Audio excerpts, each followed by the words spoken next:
કેવી સત્ય હકીકત હેડિંગ છે એનું નામ, કેવી સત્ય હકીકત. જ્યારે આપણે જીવતા હોઈએ છીએ ત્યારે આપણને લાગતું હોય છે કે આપણી પાસે ખર્ચવા માટે પૂરતા પૈસા નથી.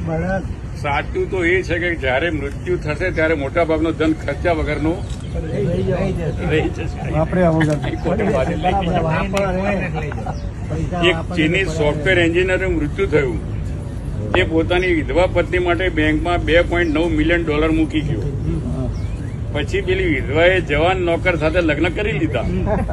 નોકરે કહ્યું, હું હંમેશા વિચારતો હતો કે હું મારા માલિક માટે કામ કરું છું, પણ હવે મને સમજાવ્યું કે આ તો માલિક આખી જિંદગી મારા માટે જ કામ કરતા હતા.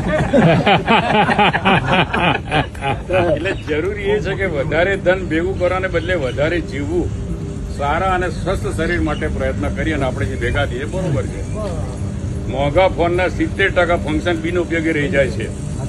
મોંઘી કારની 70% સ્પીડનો ઉપયોગ થતો જ નથી. આલીશાન મકાનનો 70% હિસ્સો હંમેશા આપણે ખાલી જ રહે છે, વાપરી શકતા નથી. પૂરા કબાટમાંથી 70% કપડા તો પડ્યા જ રહે છે, રિટાયર થવા પડ્યા જ રહેતા. પૂરા જીવનની કમાણીનો 70% હિસ્સો બીજા માટે રહી જાય છે. 70% ગુણોનો જીવનમાં ઉપયોગ પણ થતો નથી. પણ જે 30% વાપરી છે તે બી કેવી રીતે વાપરશો? જયારે સ્વસ્થ હોય તો જ વાપરી શકો. એટલે સ્વસ્થ હોય તો પણ નિયમિત ચેકઅપ કરાવો, તરસ ના હોય તો પણ પાણી પીતા રહો, પોતાના અહમનો ત્યાગ કરો, શક્તિશાળી હોવા છતાં પણ સરળ અને સૌમ્ય રહો, ધનિક ના હો તો પણ પરિપૂર્ણ રહો, જીવનનો સાચો મતલબ સમજો.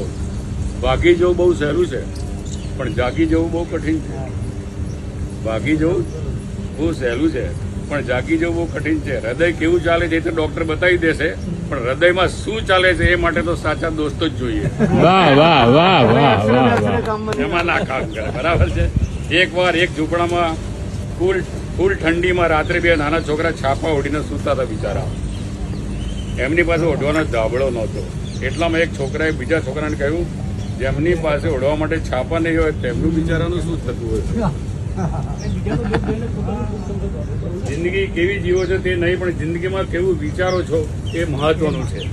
સૌને પ્રેમ કરો, સૌનો ખ્યાલ રાખો, જીવનનો આનંદ લો, એકબીજા સાથે જોડાયેલા રહો. આ જ સાચું જીવન છે. જમાવટ તો જિંદગીમાં હોવી જોઈએ, બાકી બનાવટ તો આખી દુનિયામાં છે.